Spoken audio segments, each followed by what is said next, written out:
Good morning, good afternoon, and good evening. I would like to welcome all of you to the third event in the Africa Taking Charge of its Future series that is hosted by the Africa Center for Economic Transformation, ACET, and the Center for Global Development, CGD. Today's discussion is focused on how we revamp our education and training systems to ensure that as a continent, we can take advantage of the opportunities from the fourth industrial revolution for economic transformation of our beloved continent. Now, why is this important? Today, 1/5 of the global population under the age of 25 resides in a rapidly growing Sub-Saharan Africa. The region's working age population is expected to reach 600 million in 2030, with a youth share of 37%. We will be larger than China. However, countries on the continent are struggling to translate the growth in our population into the type of demographic dividend that other countries around the world realized when they had a youth bulge. Across the continent, youth unemployment rates are at around 10.9% on average, and this is coupled with even higher levels of underemployment. We currently have 10 to 12 million young people entering the labor force each year. Only 3.1 million jobs are created, leaving the majority of our young people unemployed. It is estimated that the youth constitute more than 60% of the continent's jobless population. Now, this challenge is compounded by a skills deficit on the continent. A large percentage of our young people today do not have the skills, the technical skills, or the core competencies that are needed to secure jobs in a rapidly changing jobs market. In our study, for example, we found that at least 20% of secondary school graduates in 6 African countries required additional training in ICT literacy, leadership skills, communication skills, and problem solving after they had left school. With the right training and education, coupled with well-defined national development strategies and employment policies, Africa's large and fast-growing youth population could be a great asset for development and provide us with a comparative advantage in world markets. We are at the dawn of the fourth industrial revolution, encompassing rapid evolution of robotics, artificial intelligence, 3D printing, additive manufacturing technology, and the Internet of Things, to name a few. Now, this fourth industrial revolution can either be a threat that further widens the gap between Africa and the rest of the world, or we can use its innovations and new technologies to transform our economies and create new jobs on the continent. To achieve this, we will need to ensure that our young people have the skills for productive and fulfilling work, and we have transformative strategies that promote job creation and boost productivity in labor-intensive sectors. With this study, we are sending a resounding message to African leaders, policymakers, and key stakeholders. If you think Africa is ready for the fourth industrial revolution, think again. While access to education has improved, we have a long way to go to raise the quality of this education and the relevance of secondary education generally, and technical and vocational education specifically. A raft of reforms is crucial to develop a thriving digital economy to boost jobs and wealth for future generations of Africa. In our presentation today, we will highlight, amongst others, some of the reforms required to prepare Africa's education system to produce well-skilled young people. The discussion with our distinguished panelists will dive further into concrete examples of actions that are required for us to take charge of our future. At ACET, we have a relatively new but fast-growing youth employment and skills program, as well as innovation and digital program. The YES program, using ACET's policy engagement model of combining quality research with high-level advocacy and advisory support, is working with the private sector, government, academia, training institutions, and our donor agency partners to address the disconnect between the supply and demand of skills. Furthermore, we are supporting governments to identify sectors with the capacity for rapid, decent employment creation for young people, and to develop the enabling policies that are necessary to enhance growth of these sectors. I would like to take this opportunity to thank our funders, Mastercard Foundation, our research institute, governments and private sector partners in the 6 countries for working with us so diligently on this research. I'd also like to thank our panelists today for joining us, and specifically all of you for joining us for our discussion today. At this point, I'd like to hand over to Mona Idrisu, ACET Head of Youth Employment and Skills, to present the findings from our research. Thank you. Thank you, Mavis. And I would like to join Mavis in welcoming everyone to today's event. We look forward to sharing our findings on what has been an exciting couple of years spent on looking in-depthly at Africa's education system and how we are preparing for the 4th Industrial Revolution. Can I just check that with a thumbs up that you can now see my screen? Okay, brilliant. So in this study conducted by ACET, we look at how Africa is taking charge of its education systems and how we're preparing young people for the 4th Industrial Revolution. In today's presentation, I'll give you some background and context on the study. We'll also look at the methodology and the analytical framework we used in conducting this study. I will then go into providing the findings on both the supply side and demand side. It will become clearer later on why we use this framework. And then more importantly, we look at some of the key priorities for action which we need to focus on if we are going to prepare our young people for future jobs or even for current jobs. So just a bit on the background and context. As Mavis already mentioned, I mean, we have a bulging youth population. We've all had the statistics on, how we are going to be the largest hub for young people in 7 years' time. I mean, whenever we say 2030, it sounds like it's going to be far, but it's just in 7 years' time. Unemployment on the continent is increasingly taking a young person's face, and a feminine one. We still have large concentration of young people in the informal sectors, and then we see increasing gender gap in the world of work. Currently, Sub-Saharan Africa has the largest gender gap in the world of work. Now, this is coupled with underutilization of our human capital and potential.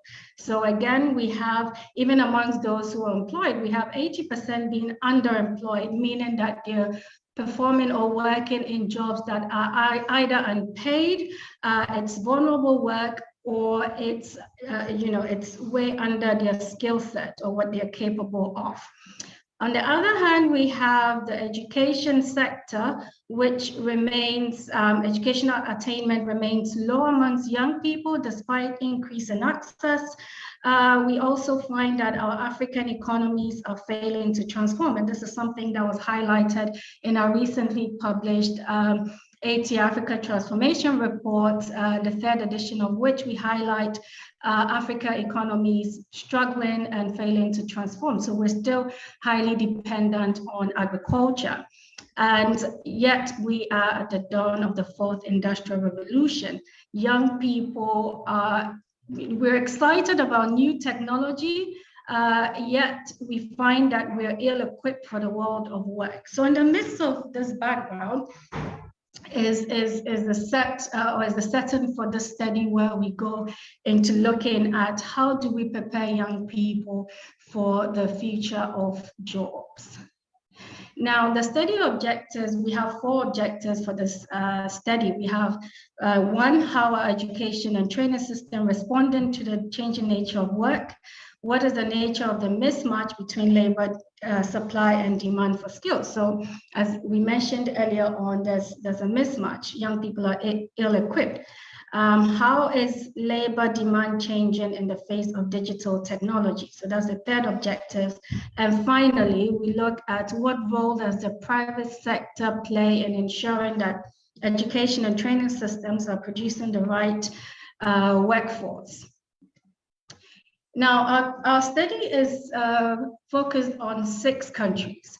So we have Cote d'Ivoire, Ghana, Ethiopia, Niger, Rwanda, and Uganda. And I'll provide a bit of background on the socioeconomic context of these countries at the time of the study. Now, prior to COVID, we see a positive economic outlook. It's been downwards trending since COVID, as we would expect. But despite the positive economic outlook, we had employment increasing over the period in question. But one thing to notice is that we had a large proportion of young people entering employment, but we also had a proportion of young people increasingly who are not in employment, in education, and in training. Between 2015 and 2019, this proportion was larger than compared to 2011 and 2014. And we have a high number of young people that are doing vulnerable work.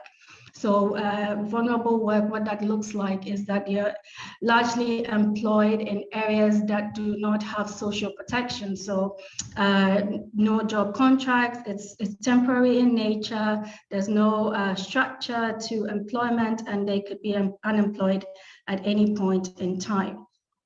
And the working poverty rates are high in all of our study countries, with the exception of Ghana, which tends to have a lower, but again, these are all high compared to the Sub-Saharan Africa average.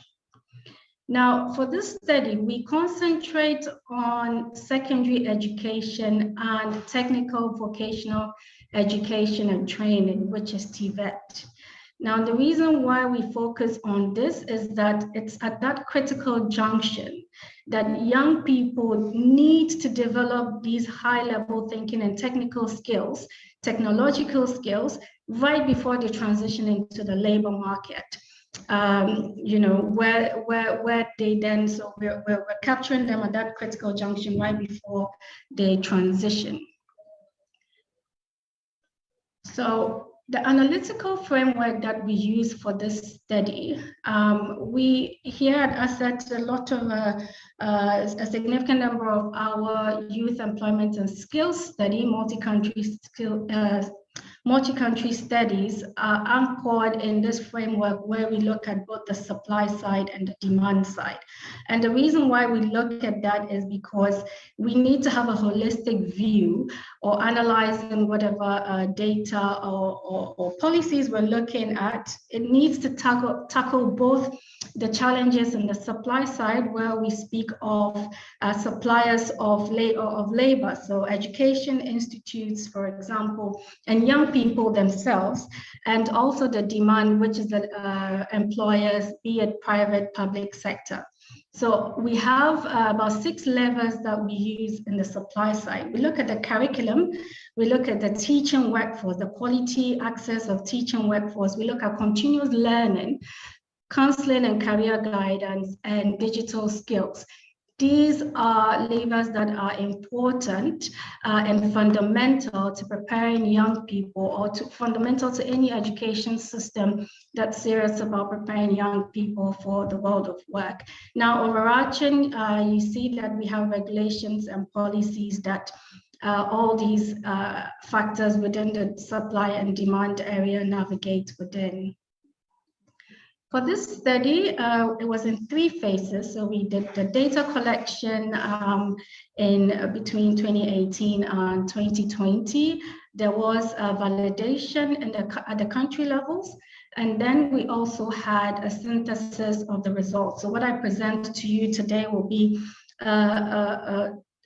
we'll be looking at the synthesis report, but I have to say that there is so much wealth of findings in the entire report, and I could only do just a fraction of justice to what the report itself detailed. So at the end of this, I will include a link to where people can find it, but it's on the ACET website for anyone, and I highly encourage that people go to read the main report.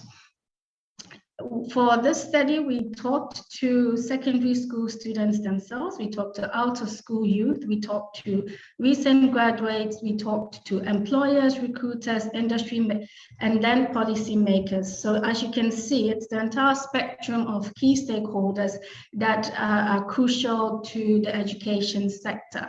Now, just to note that our data was collected prior to COVID, and we had just wrapped up at the onset of COVID. So should I say fortunately or unfortunately, we don't get to capture the breadth of impact of what COVID has done to the education system, but we do have some projections as I present later on.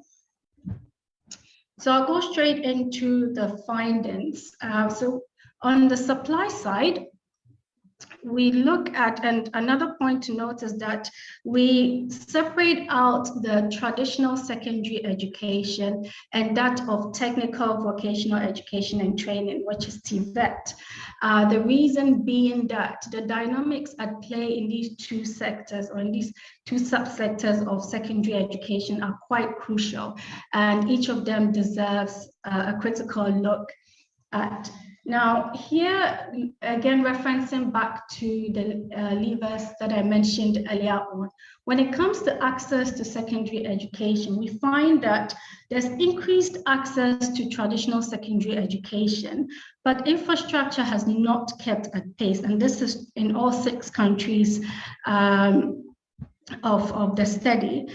We also see that, even though there's been access, or increased access and enrollment of young people. For example, in Ghana, we've seen it shoot up, especially due to free tuition policy that was initiated by the government. But we're also noticing that this doesn't come with equity. So there is still a wide disparity between young girls and persons with special needs. They're still left behind, especially in STEM subjects. So we find that there's still huge disparity in terms of enrollment and access, especially for people with special needs. We also find that there is still a financial cost still remains a barrier to accessing education. And even when young people tend to enroll, and this is more prominent in the rural areas within the study countries, we find that there's low completion and transition rates among young people. And again, this tends to have a more female face. We still find that there's cultural stereotypes and practices, again, when it comes to persons with special needs, and COVID has exacerbated this inequality. Now, when we look at access to career guidance, we find that there's recognition in all the 6 country studies of the importance of this, but we find that this is poorly coordinated within the curriculums of, and it's unstructured in most cases when we talk about career guidance. And we also see that there's a constraint when it comes to having the right people and skills. And this is generally because we don't have, or we largely do not have career guidance or counselors specially trained to provide just career guidance in schools. But we do find some good examples of progress that's been made. The impact hasn't been assessed yet, but we see good examples in Cote d'Ivoire, Niger, and Uganda, who have begun to integrate career guidance in their curriculums. Now, when we look at teacher training, we find that in terms of access, again, due to government policies in most of these countries, we find that we have increased enrollment in teacher training. But we find that there's a gap in the programs that teachers receive, and that is particularly around digital education. So we find that we have a gap in terms of the quality that of the training that teachers receive. We also find that there's inadequate support, especially for teachers, for female teachers in STEM. So we find that we have an underrepresentation of female teachers in STEM. Why this is important is that, you know, it's very important for young people to be in a classroom and see a female face teaching STEM. Currently, STEM education on the continent has a male face. Now, on the level of digital infrastructure, here we look at access to electricity, computers, and internet. Again, we see the effort there, but we also see that there's underinvestment in digital infrastructure. Where there's access, for example, you know, when we find that young people have access to computers, we find also that that doesn't necessarily translate to usage. So it's there, but it's not being used for various reasons. And for example, internet connection not being available. And then we see that there's a widening digital divide, especially between rural and urban areas. And this again came to light during COVID, where you see that with the move to online education, a lot of young people in rural areas and disadvantaged young people were cut off. Now we look at the lifelong learning lever, and here we define that as access to life skills, and for teachers, you know, access to upskilling initiatives. We find that, again, it's well established in countries like Cote d'Ivoire, Uganda, and Rwanda. But when it comes, I mean, for students, but when it comes to teachers, initiatives are largely left to teachers to take up. So even when they exist, it's not clear to teachers where they can necessarily find some of these initiatives to access. Now we look at the quality aspect of secondary education. When it comes to schooling, we find that there is weak participation, weak stakeholder participation and involvement in curriculum development. We look at the relevance of curriculum, and our findings show that in most cases, we're using outdated curriculums in our secondary educations, in our secondary education system. The reason being that we do not have structured collaborations with the private sector, and hence by the time young people are out of school, they've been taught using outdated curriculums. Now, we also see that there's a shift to competency-based curriculums where it's not just the rote method of teaching, but we find that assessment and evaluations are still very much summative. Now, when it comes to the quality of career guidance, we find that it's left to parents most often. Parents tend to be the major source of information. Now, parents have not necessarily themselves received any career guidance. So there's a question of the quality in which, the quality of the guidance that's being provided to young people. Now, even when there's counseling happening in schools, it tends to be based on the teacher, for example, the teacher's own experiences of life, and not necessarily based on a curriculum. For teacher training, as I mentioned, teachers are receiving minimal digital skills, leaving them unprepared and putting them in a position where they themselves are not trained adequately to transfer the skill set needed to young people. Again, when it comes to digital infrastructure, the quality of that begs the question, because there isn't a budget normally for maintenance. So we see a culture of providing schools with the equipment, but not a budget for recurrent maintenance. And similarly, when it comes to lifelong learning, we find that countries are yet to embrace the importance of soft skills and continuous learning. I'll move on to our findings when it comes to TVET. I'm going to just go quickly over the slide so we can move on to the findings. TVET remains untapped, and despite the fact that it holds huge potential to the future of Africa's skill force and for the fourth industrial revolution, to say, there's high job potential in the TVET area. We find that in Rwanda, TVET graduates are highly sought after, and about 80% of them have ready jobs coming out of TVIs or Technical Vocational Institute. But despite this high demand, we find that TVET remains the stepchild of secondary education. It's not the first choice. It's often not the first choice. And there's a perception that it's only those who don't make it to traditional secondary schools who opt to go into TVET education. Now, our findings show that, interestingly, TVIs, or in the TVET education sector, is doing a better job at incorporating stakeholder participation in its curriculum. So curriculums, they are more aligned to industrial needs. You see that students there have, when it comes to career guidance, students there have more opportunities for apprenticeships and job placements. And again, we find that we see examples, for example, again, in Rwanda and Uganda, there's introduction of targeted courses. So they're designing courses that are targeted to specific industries where they've identified a gap in labor.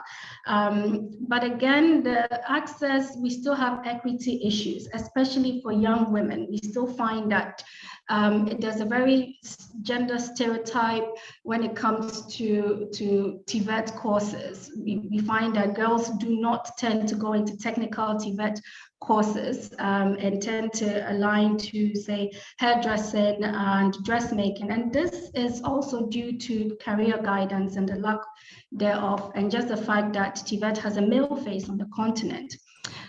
Digital infrastructure in our TVIs or in technical education is also lacking. And equipment tend to be outdated, and it's not always suited for industrial or suited to industrial standards, especially in the informal TVET sector. By informal, sorry, Mona, you have a minute. Really sorry. Okay, all right. I'll try to be quick. All right, so let me just switch over to the demand side. Now we find that in this diagram, this is the area where we have all the skills lacking. So employers are saying that we need expertise in this area, yet graduates are coming out without this. So you see lack of technical education, technical skills, communication, and the likes. Now I'm going to go straight into the findings, the key priorities for action, and I'll encourage the audience to go into the main report to find out a bit more on our findings for the demand side. So we call this in total closing the gaps, what we need to do to make sure the workforce is ready. We need to narrow the investment gap. We need to make sure that we're investing in labor information systems. We need to narrow the image gap, improve image of TVET and vocational education. We narrow the recognition gap so that we are recognizing skills gained in the informal sector and able to translate that into the formal sector. We need to narrow the curriculum gap, ensure we have dynamic curriculums that is engaging the private sector. We need to build better bridges with the private sector in a structured format so that there's internship for both teachers and students and provision of career guidance. We need to narrow the opportunity gap between boys and girls, young people with special needs, urban and rural schools, and ensure that STEM education is inclusive. And then we need to narrow the infrastructure gap and making sure that we're providing, especially digital technology, quality digital technology, if we're going to prepare young people for the future of work. So we sum this up in access, quality, and relevance. So continuing boost access to education, particularly for TVET, boost quality of TVET. You can see I'm hovering on this because really this is where the gold lies if we're going to prepare young people for the future. And as a continent, we're going to reap the benefit of the fourth industrial revolution. And it also means that the relevance of our education system, we need to connect and give private sector a more prominent role in our curriculum development and revision. So in my final slide, I say that there are gaps that we must close to strengthen our education systems for the fourth industrial revolution. As Mavis said, I echo her thoughts. We're not ready if we think we are, and we require immediate steps, given that we have just 7 years to be the world's most populated youth continent. Thank you, Gide. Thank you, Mona. And again, thanks to everybody for being here this morning. And we have a very, very incredible panel, and I'm not going to take too much time. I'm going to introduce the panel, say their name and who they are, and they're going to make their presentations, each one for about 7 minutes, and then we will have more interaction and you'll be able to ask us questions. You can send your questions to us at CGD cgdev.org online through YouTube, and even in the chat here. Someone will take those questions and pass them on to me, so that we'll be able to pass them on to the panelists. Just quickly before I invite the panelists to speak, we're sorry that our panelist from Niger is not going to be with us this morning, but we still have a full panel for you. Two things, as Mavis noted and as Mona noted, that by mid-century, half of the 2 billion people to be added to global population is going to be in Africa. There was a story out of Latin America that showed that, in fact, tech companies in Latin America were so exasperated, they are only recruiting coders who do not speak English, because as soon as they recruit and train people who spoke English, big firms from the US were moving in and offering them $15,000 a month, and they were walking away from them. So there's huge opportunity in the fourth industrial revolution, but without the skills, there is no way we're going to be able to take advantage of that. And so today, really, really pleased that our first panelist who's going to speak with us today is, is Binyamin, my colleague, senior research associate here at the Center for Global Development. And he's going to, the two questions we wanted our panelists, at least Binyamin, to consider are, what kinds of investments will be needed for this basic education level to be able to strengthen the future workforce? But 7 minutes to you. Over to you, Binyamin. Thank you, Jude. Yeah, thanks, ACET, for a really nice work on this important topic. So when it comes to investment, I think it's really important to have a human capital perspective of education. So it's a capital stock that you are investing in. So when you look at it that way, I think it's pretty easy to realize that the most effective and efficient investment are the earliest ones.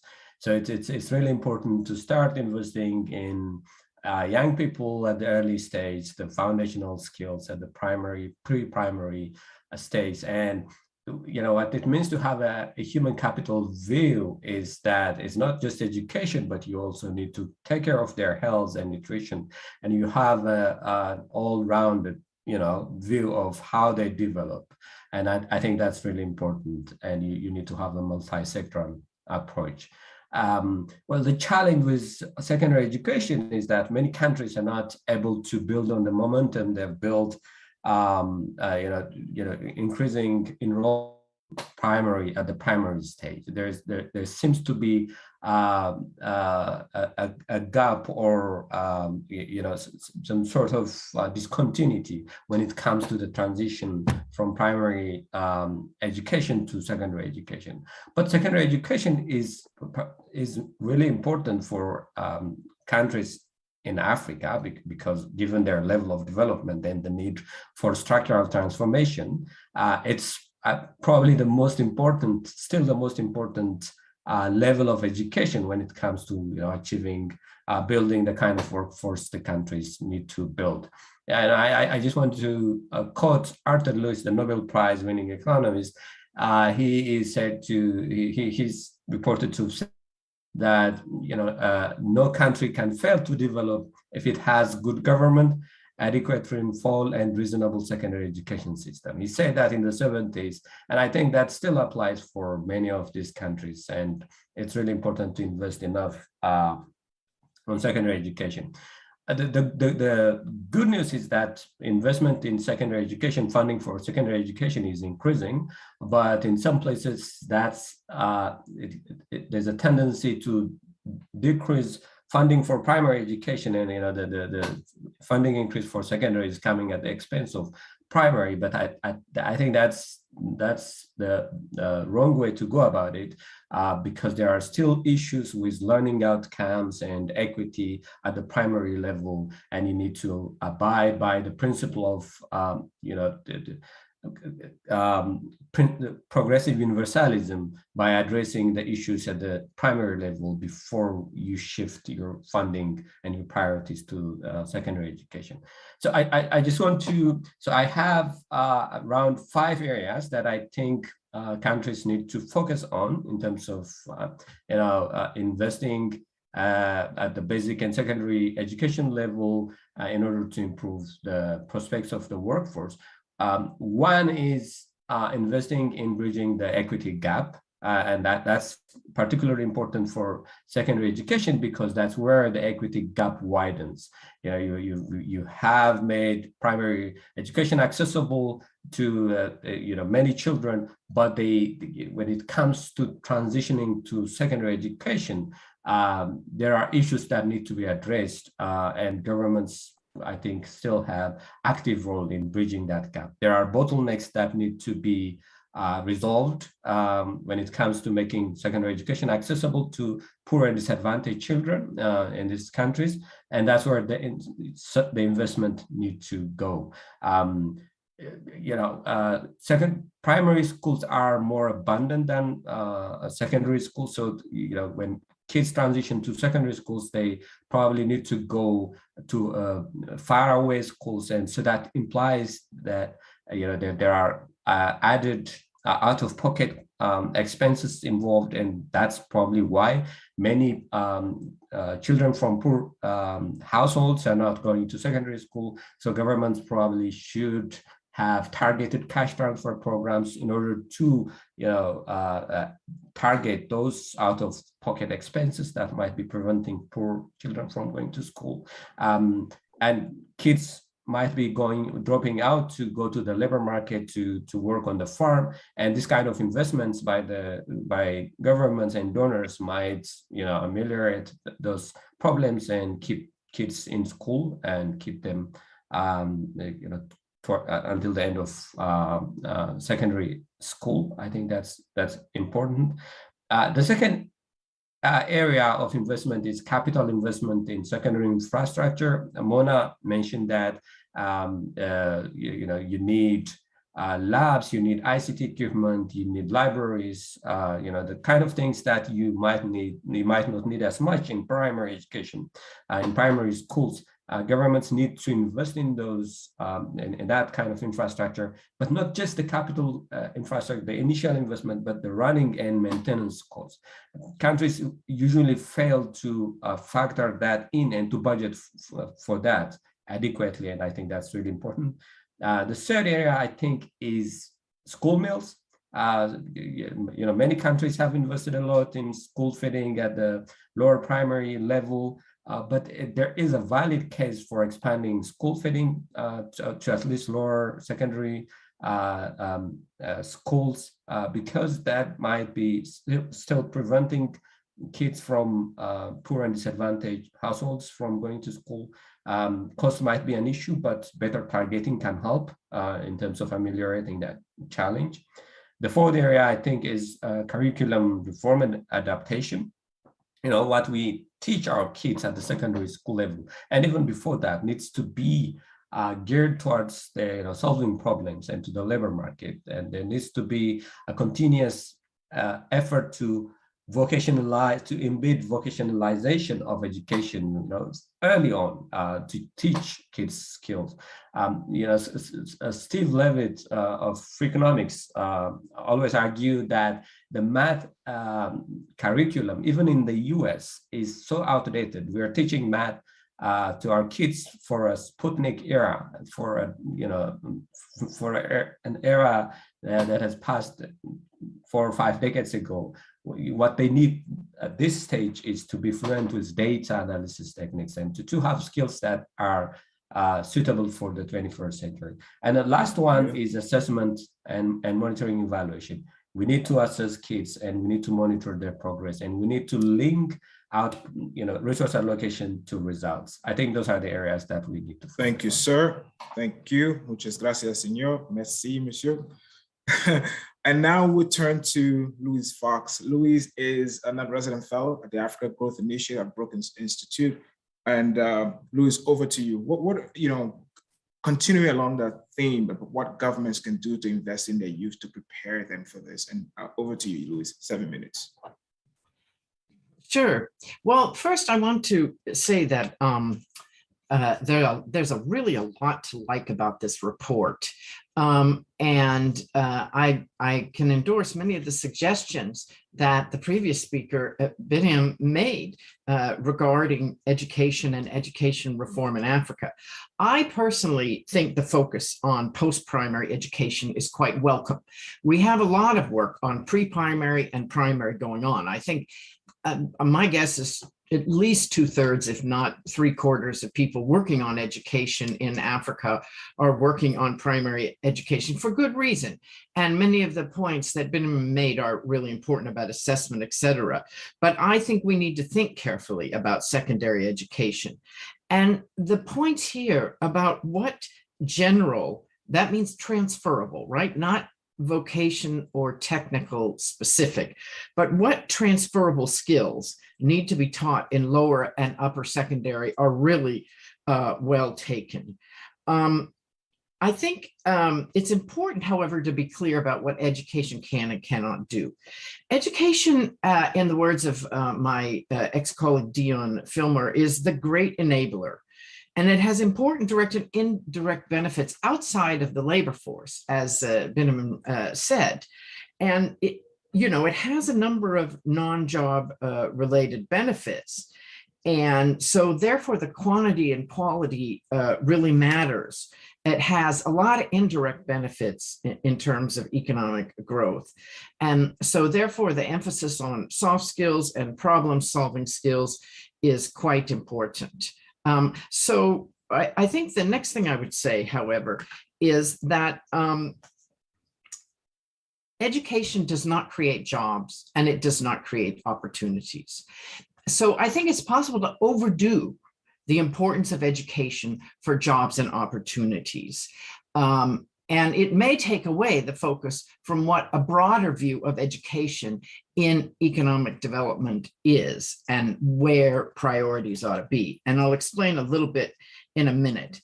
I think what creates jobs is investment, especially private investment. Now, I would say that colleagues at ACET know that very well. They've been writing about that for about 15 years. They've done a number of reports on that. On the issue of investment.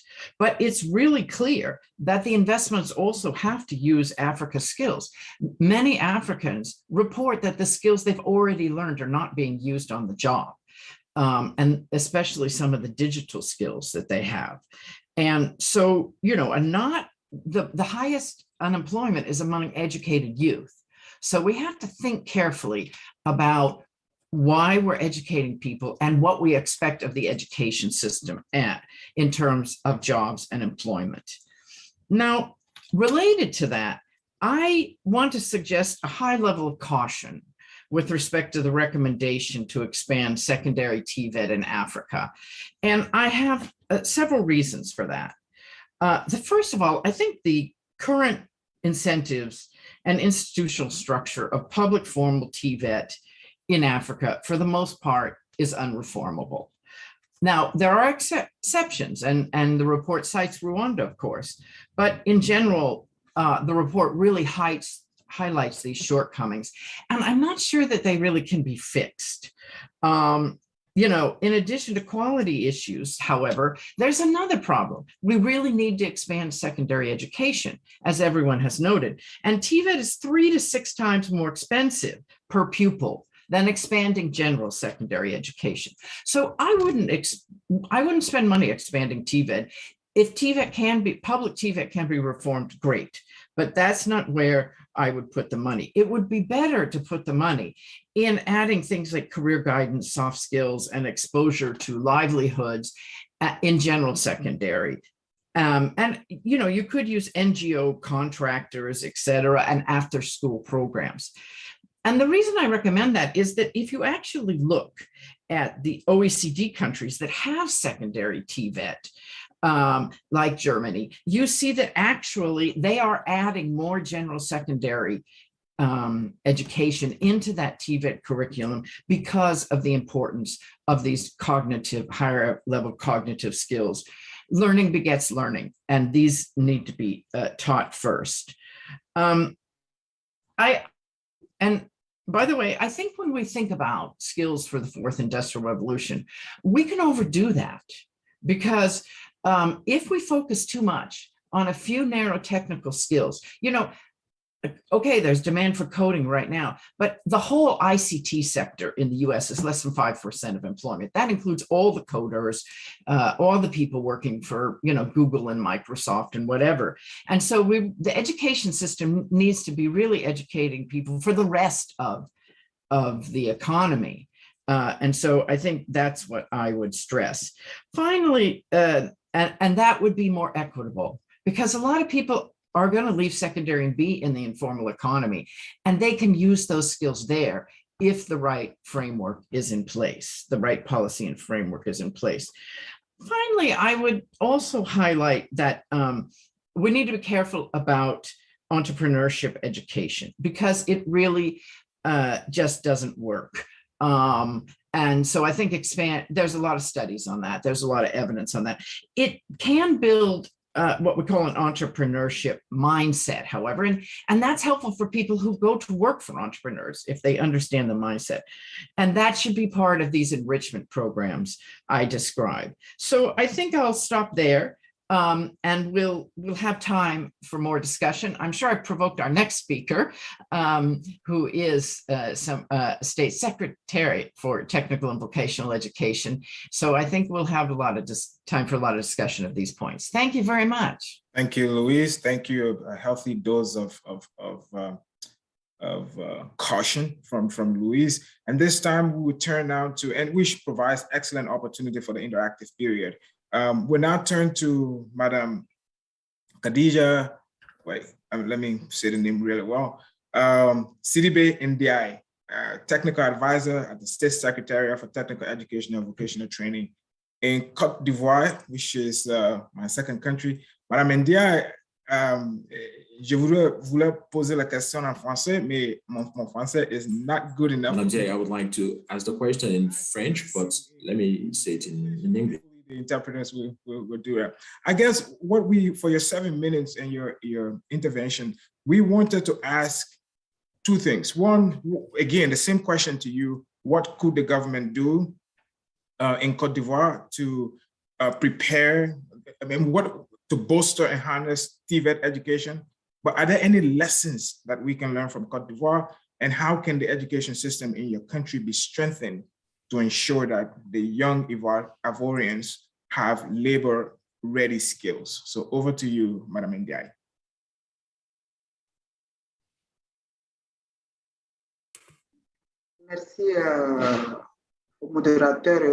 Thank you very much indeed for giving me the floor. I'd like to thank all my predecessors. First of all, when we look at the report and the situation in Africa, it's a little bit scary. Mr. Binyamin, Madam Fox actually mentioned issues that education is facing in Africa. It seems to be a very daunting task, and I'm sure that all our governments are much aware of these issues. However, the question remains, how can we overcome these challenges and how can we have knowledge generating societies? Because that is what brings about development. That is what helps to take advantage of the fourth industrial revolution so that we can catch up with quote unquote developed countries. Because we seem to be lagging behind. We need, as government, a lot of efforts, lots of funding, and of course, we need to have people who can help in the implementation of this process. Now, coming to Côte d'Ivoire, you can look at what we call the PND, which is the National Development Program that goes up to 2025. We have taken into account many of the issues that have to do with education.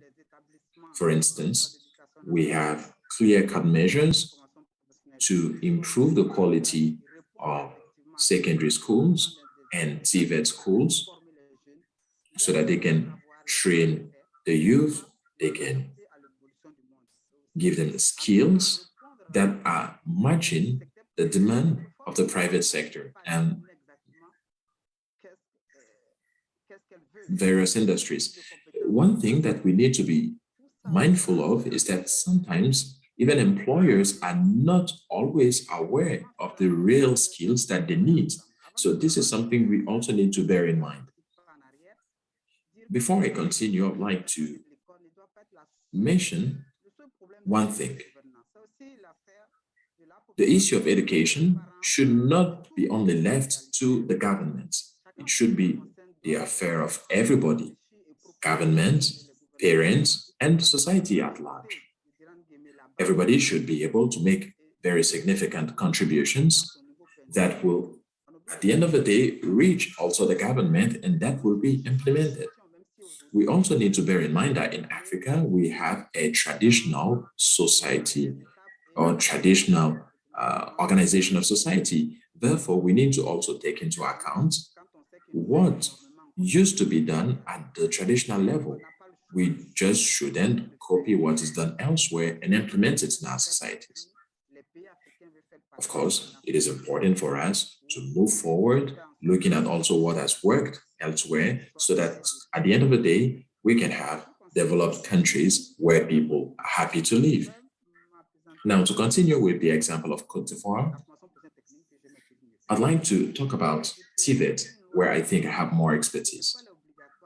Currently, we have a law in Côte d'Ivoire that makes schooling compulsory from 6 to 16 years old, which means that from 6 to 16 years,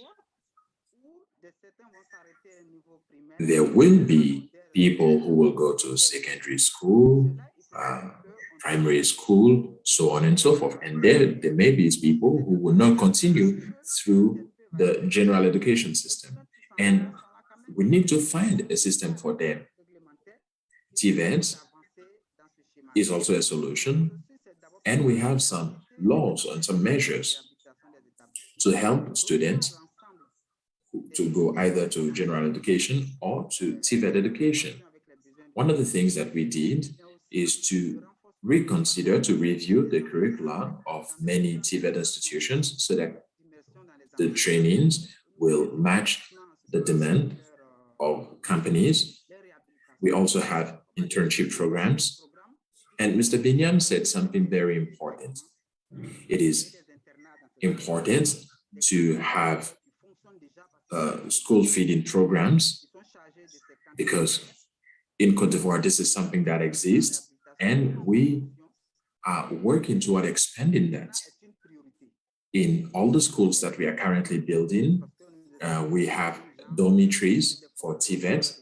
We also have school feeding programs, because we know that sometimes secondary schools are not close to villages or some rural areas. So when children have to go to a far distance from their homes, they need to be able to sleep in a dormitory. So we have boarding houses in many of our TVET schools.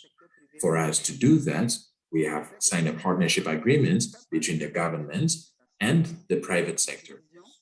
By so doing, the private sector can also make contributions in developing the curriculum for TVET schools. We currently have a platform that brings together the Ministry of Education and the representatives of employers and small and medium companies in Côte d'Ivoire. Together on that platform, we are able to make significant contributions. We have also discussed with the private sector to identify 13 important industries where we train students so that they can be employed out of when they finish or they complete their school program.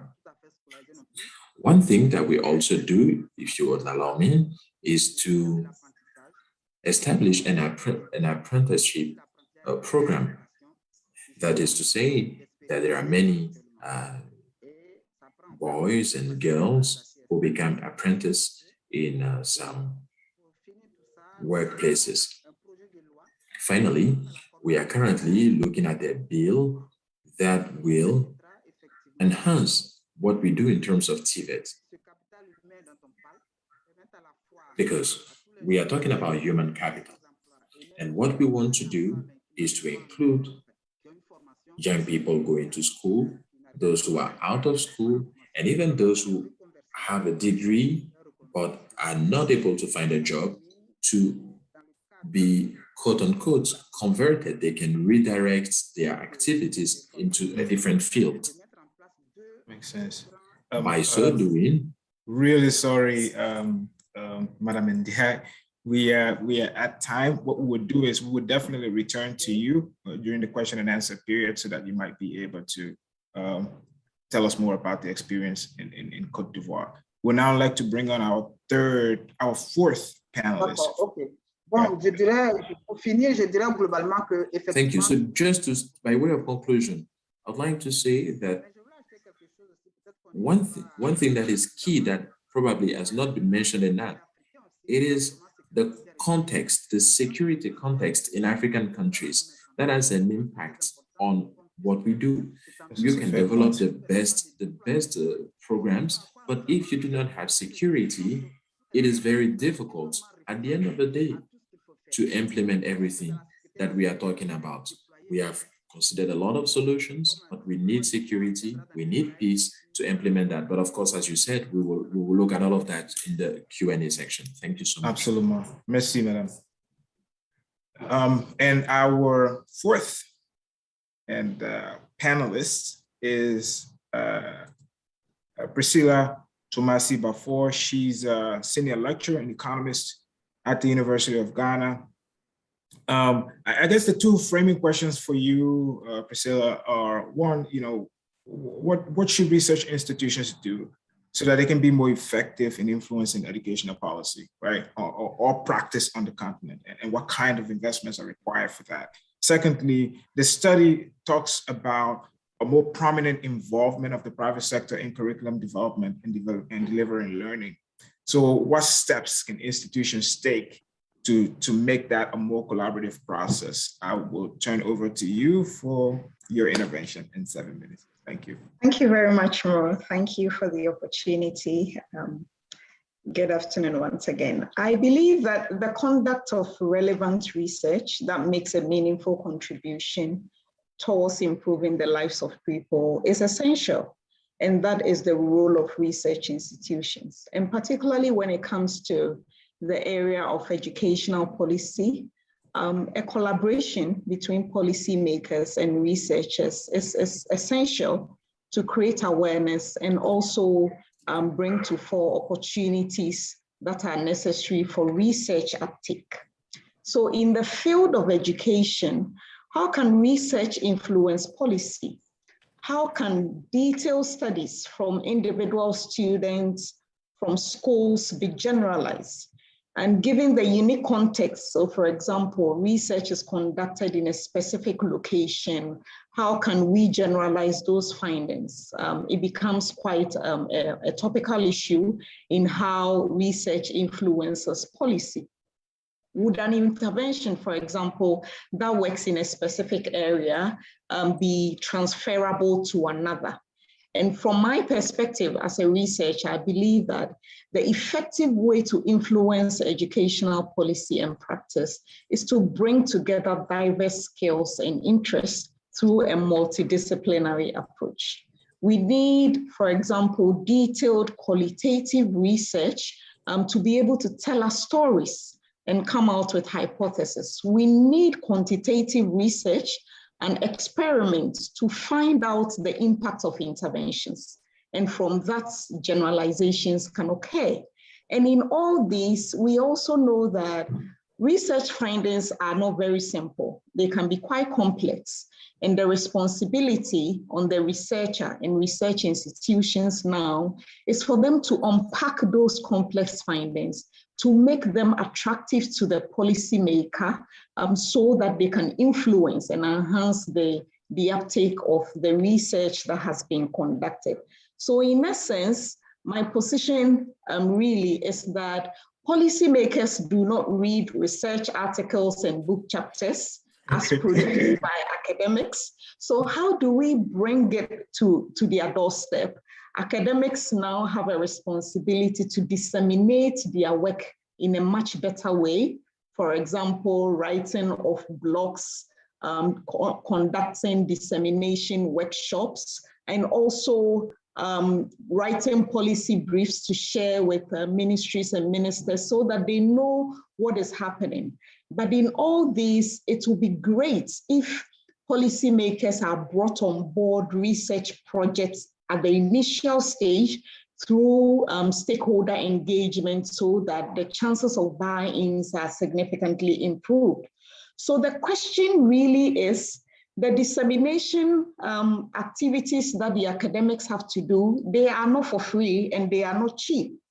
So then the issue is, who funds the research and who will be paying for these activities? It requires investment on the part of government.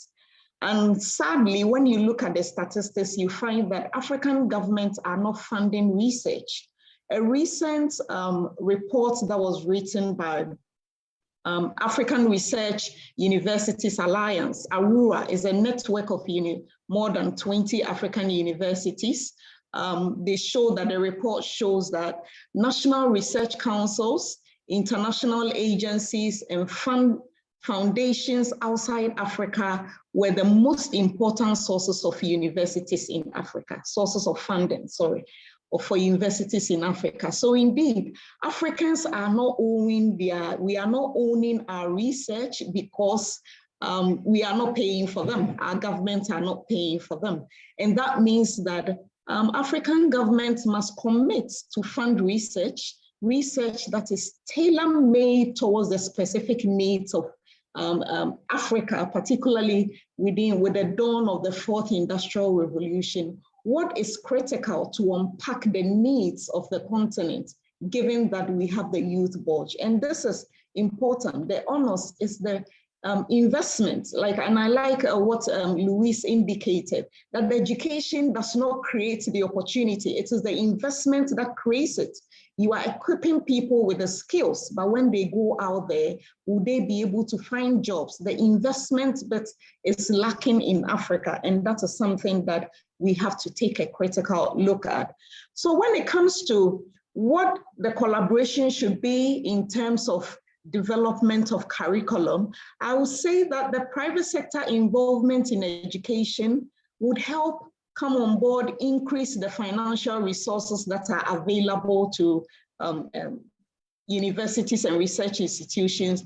Private sector helps us to identify demands in certain critical up and coming areas for research institutions and universities to concentrate and train people. But critically, they can feed into curriculum development, help deliver, monitor and evaluation tools towards the delivery of a holistic education. So in all, a collaboration between educational institutions and the private sector is critical to develop cutting-edge solutions to industry, particularly in Africa, How are our institutions performing? Are we solving African problems? And it comes back to the financial issues, because if funders are funding you to embark on a specific research, they have an objective. But what then is the objective of African countries, and how are they paying for those activities to be carried out so that they feed into the policies that are enacted going forward? I think I'll end here. Thank you. Outstanding. Thank you. Thank you very much again to our listeners and those who've joined us today. If you have questions for our panelists, please submit them by email to events@cgdev.org, cgdev.org. You can tweet at us at cgdev. The hashtag is CGD Talks, or you can submit your comments via YouTube. I think this is a really, really important conversation, and so much to go through here. And we'll now go to the question and answer period, and I try to take questions from the audience. One of the things that I wanted to point out in the points that have been made, one is that I think it was in 2020, the IFC and Google did an assessment of the internet GDP in Africa, and they found that about 30% of software engineers were self-trained. These were young Africans who were actually going to YouTube to learn. That even those who went to universities to get degrees in computer engineering, most of the curriculum was actually dated. So they came out of universities with degrees that they couldn't use in the computer industry. So this conversation is really, really important. There is a question here, and we want everyone to at least have a stab at it. And the question is about how there's a tendency for young people to be more attracted to government jobs across the continent rather than technical and manufacturing ones, even if the government positions are, I guess, lower salary. So if effective education is only achieved by successful partnership of parents, society, governments at large, and private sector, how does one change overall attitudes and go toward viable and honorable jobs and create? I think Mona, in her recommendations at one point, says something about narrowing the gap in perception. But we would like each of the panelists we should go back the way we can. So we'll start with you, Priscilla, and go back the other way. What can we do that people are attracted to government jobs in Africa for some reason, and how do we change this attitude? I believe that the whole mindset of government sector employment is from the colonial era, right? So white collar jobs, and it has gone on. It has perpetuated for a long time. But truth be told, when you look at the quality of jobs that are offered in the formal sector, then rightfully so, educated Africans would look for these jobs because they are secured. Your future is guaranteed through payment of pensions, holiday pay, and all those decent jobs characteristics that you find in the formal sector. So the formal sector is attractive because the incentives are better. It is more stable than what you find in other sectors. But here the point really is that government sector, the public sector, is not synonymous to the formal sector. There is also the private sector where there is demand for technical skills. You have mechanics that are working for regular institutions with all these characteristics. So the essence is for Africans to improve the quality of jobs that are on offer, be it for people with tertiary education or secondary education. The quality of jobs should be improved. And if it is, people respond to incentives and they will move wherever the incentives are most attractive. Thank you. So African job seekers are rational actors. They will respond to incentives. But I mean, comments on why the public sector and why public government job is attractive. I don't think young people are attracted to public sector. As my colleague just said, if the private sector can show some advantages and benefits, there are no reasons for them to go towards the government. Because looking at salaries for civil servants, I don't know on what basis the salary is calculated. So what can you do with that pay? let's compare with the private sector. When somebody works for a private entity and the person has a very reliable and relevant position, he has some sort of development, and it gives him a lot of ideas because he looks at positive sides, and he also looks towards building his own business, setting up his own business. That is why in our school, in our curriculum, we are trying to come up with incubators in order to encourage young people, at least to go towards the job offer in private businesses, but also to inculcate them to have also entrepreneurs. Because it is true, people say that there's a lot of security in the civil servant side, but that is not true. So I think we cannot consider like that, because it's true, governments play a very important role in paying for government salaries, but we encourage youth to choose entrepreneurship. And this is, I think, this is what is part of our curriculum, because young people should be attracted into that. And then we also have incubators in schools in order to encourage young people, to tell them that you should also create research. You should also employ other people. You should create jobs for people. In fact, we have young people who were trained in constructions and architecture. And today, not only did they create the businesses, but they also come up to support the schools that train them. Thank That you. is to take those young people and employ them inside the businesses to demonstrate that entrepreneurship is the way to go. So let's give them the opportunity. All right. Absolutely. Even if they chose a civil servant sector job, it's just by default. Let's change the data. Thank you. Thank you. And then I muted myself. I'll go now to Luis. Luis, on a bit on this thing about the attractiveness of the public sector compared to that, but also with some of the points you raised about, is it chicken or the egg, or they come together? Because you need the educated workforce if people are going to make the investment, but you need the investment to use the educated workforce. Are we doing both at the same time, or is it chicken and egg? Okay, well, maybe I'll address the chicken and egg first, which is that, when you ask this, okay, they often ask, the World Bank in its enterprise studies asks businesses, what do you need to expand? What needs to change for you to expand your business? What would help you? And the skills of the labor force don't usually come out first. What usually comes out is other issues, infrastructure, bureaucratic red tape, etc.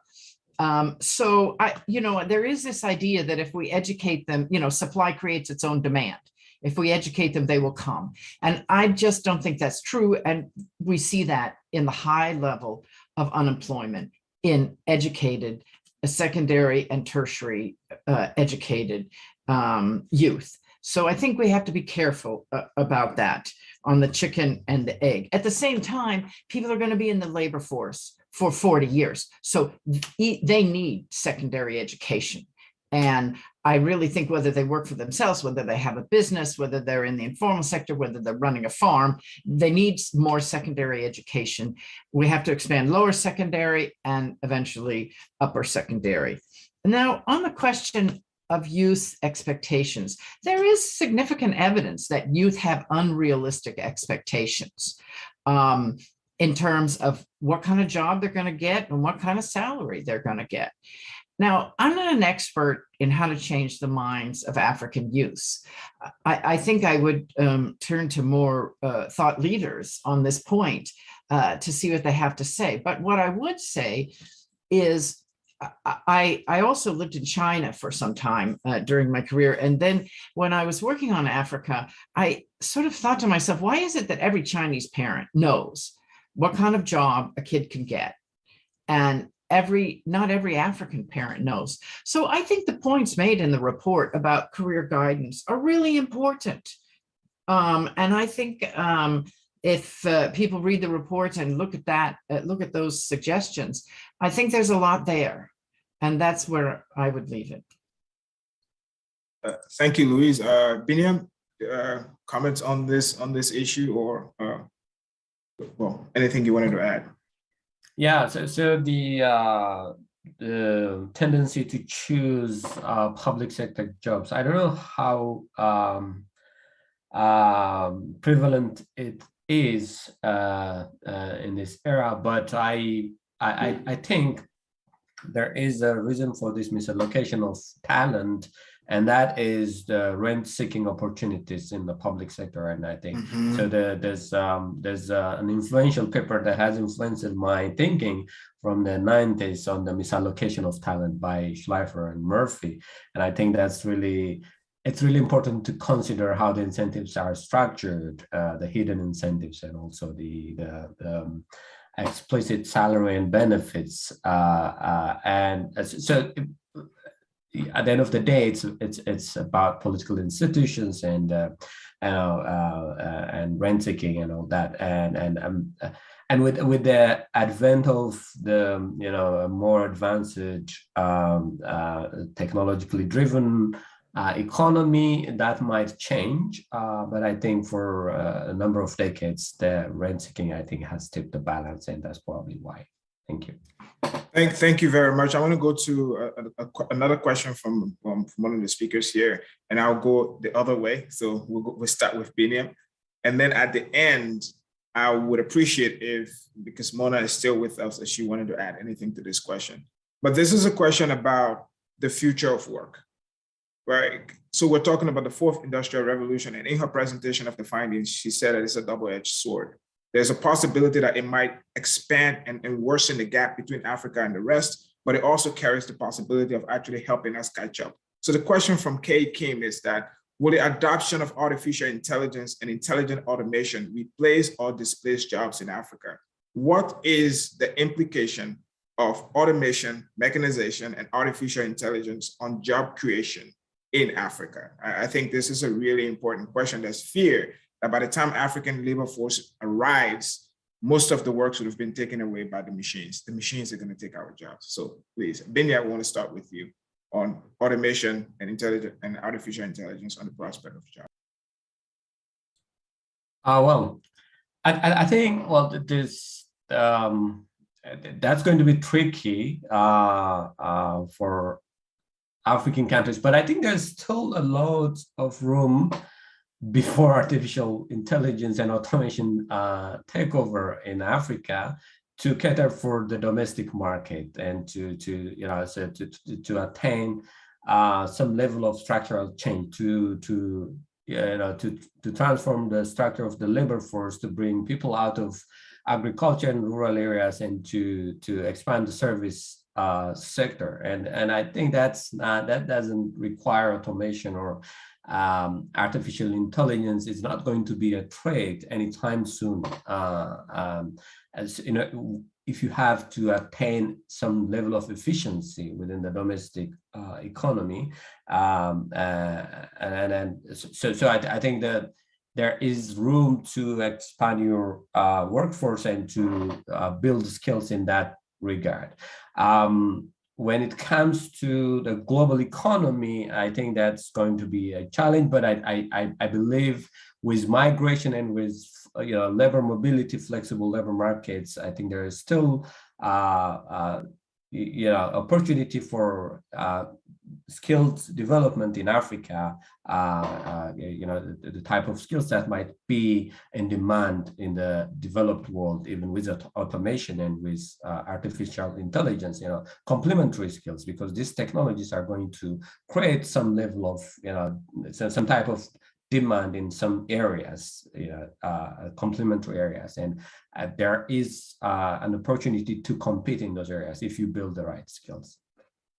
Kibinya, Madam Ndiaye, can you speak to this question about, as machines begin to do most of the work, for example, in agriculture? Cote d'Ivoire has a massive agriculture sector. If we begin to use more machines in agriculture, is that the rise of mechanization or artificial intelligence, does it pose a threat to job creation?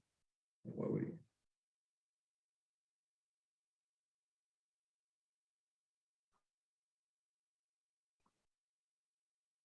I think you're muted, Madam Ndiaye. I think you're muted. Yes, I just told her. Okay, thank you. Is that okay? Yes. Well, I don't consider it as a threat. I think it's an improvement to the job done because today,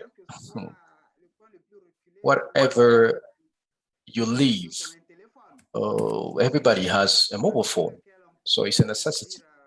And I think the mobile phone helps in communicating or looking at the weather forecast, for example. So it's even a drone, why not? That's right. This is part of the advantage of technology. I think in the next 20 years, artificial intelligence will come in improving instead of reducing employment opportunities for youth. If you want to mechanize, let's say, businesses or processing or automatization, it's quite expensive, but we can still use technology to improve work, and that will be welcome. But I don't think it can be considered as stealing jobs from humans. I think it will come into improving activities and to have better results. That's what I can say. I think technology comes in to improve traditional labor. It's more of that because as part of our processes, this is what we are looking at, because instead of taking jobs, especially when it comes to agriculture. So this is just to increase the sector. And we know that in our villages and our rural areas, we still don't have that type of mechanized agriculture. However, for smallholder farmers, technology will definitely improve their productivity.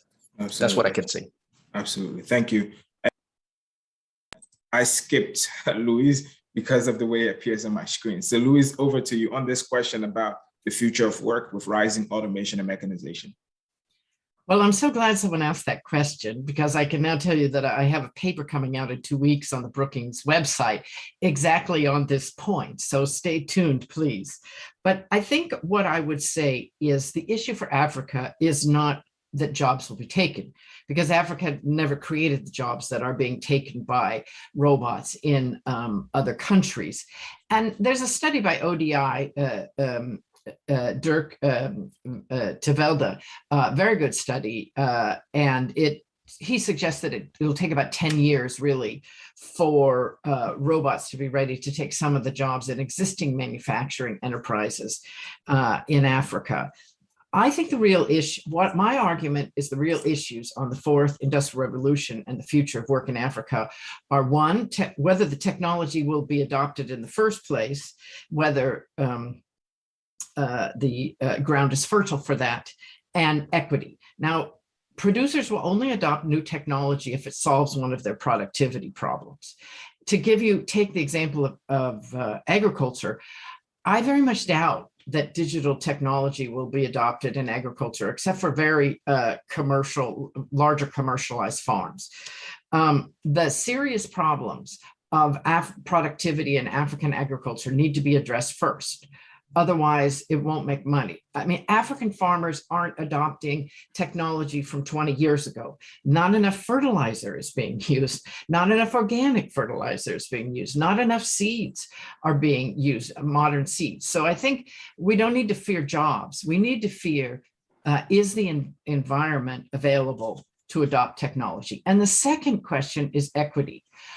I think if African governments go wild on this whole question of the fourth industrial revolution and spend all their money on trying to create jobs for some tertiary educated engineers, they will increase the wage gap and make earnings more inequitable. And that's a major danger. And that's why I'm focused on the importance of expanding general secondary education, is that is a much more equitable way to train the workforce. So those are my quick points, but obviously having written a 50-page paper, I can speak for a while about this. Thank you. And now I'll go to Priscilla.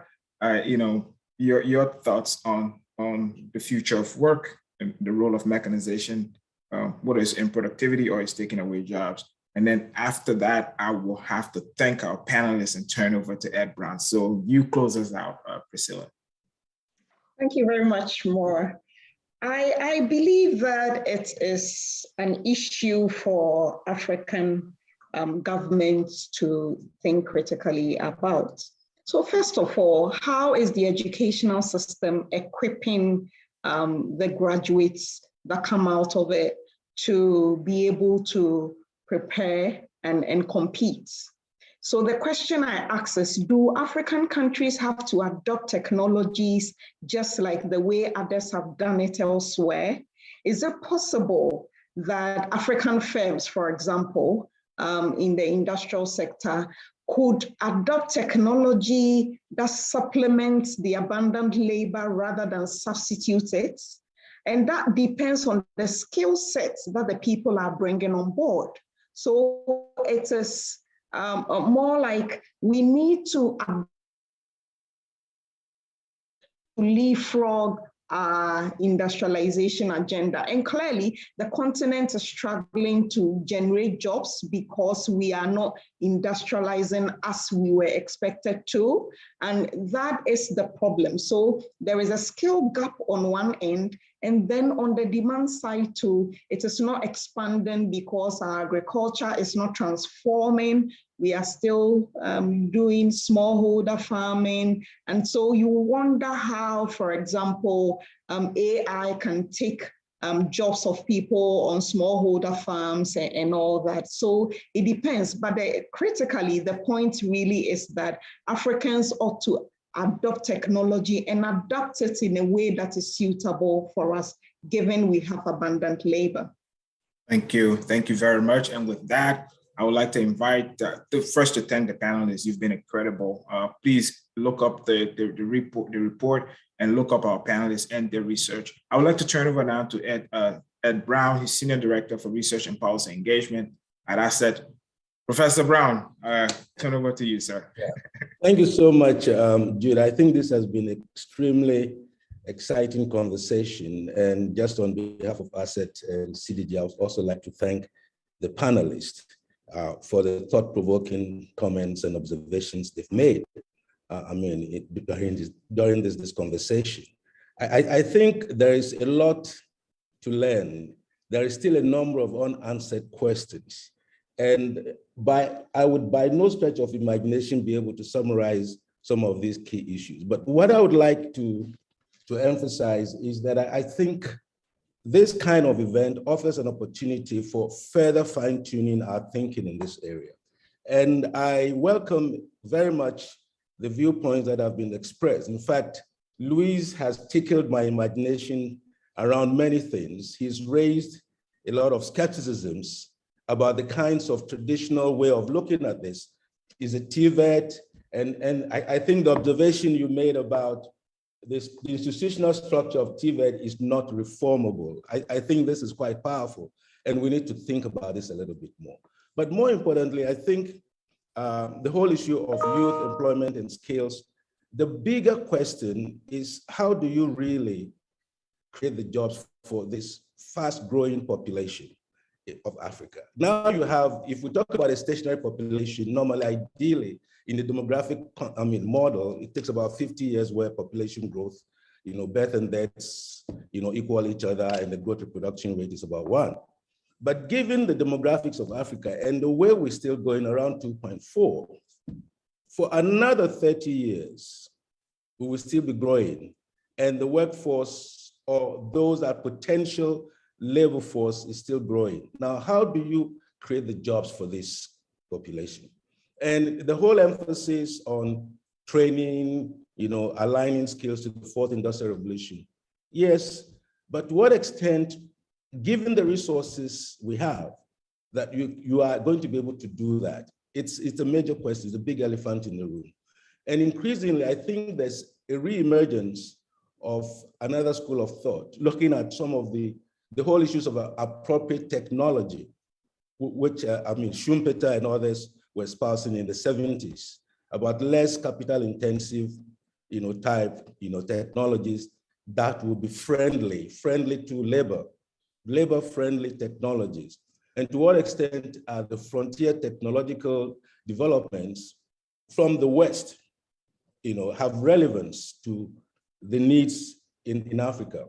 But one other dimension is that to the extent that we continue to focus on export competitiveness, which is critical in terms of transforming our economies, the question is that how do we position our industries to be competitive?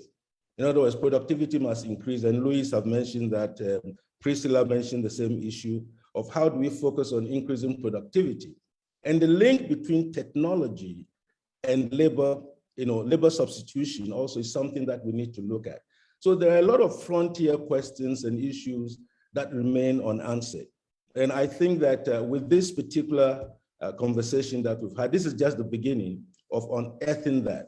But beyond that, I would just like to emphasize that the material, the quality of the insights that we've all obtained here today is going to help ACET to further reform and try to improve on the recommendations that are going to come out of this report. Going forward, we normally what we do, we have what we call, we are in terms of our research, there is a continuum from even developing the research question where key stakeholders, including governments, are involved. And the partnership we've created already with the countries through their think tanks offers us a tremendous opportunity to continue to engage, on a platform with these counterparts at the country level, and to ensure that some of the recommendations that are relevant to improving their own education and skill system that are taken up in their own, country strategies. And what we're doing with the Pan-African Coalition for Transformation, which is a platform we have established, and we're going to be using that under this program to bring together these countries. We hope that through that, national strategies and policies would be adjusted to reflect some of the recommendations that are emerging out of this. But there's still a long way to go. And there are a number of frontier questions that we need to investigate further in order to continue to really provide relevant advice and support to governments. So without much ado, I would just like again to thank everyone, the panelists. Thank you so much. You have provided an incredible treasure trove of knowledge. You've exposed a number of interesting issues that we all need to focus on. And Jude, you have, an artful moderator, managed to steer us through this whole process within the time, with just about 1 minute above the time that we had allocated for it. Thanks so much for your moderation, and thanks again to everyone who has participated, and thanks to CDG for this partnership that we are continuing to collaborate on. Hope to see you again sometime soon. Bye-bye.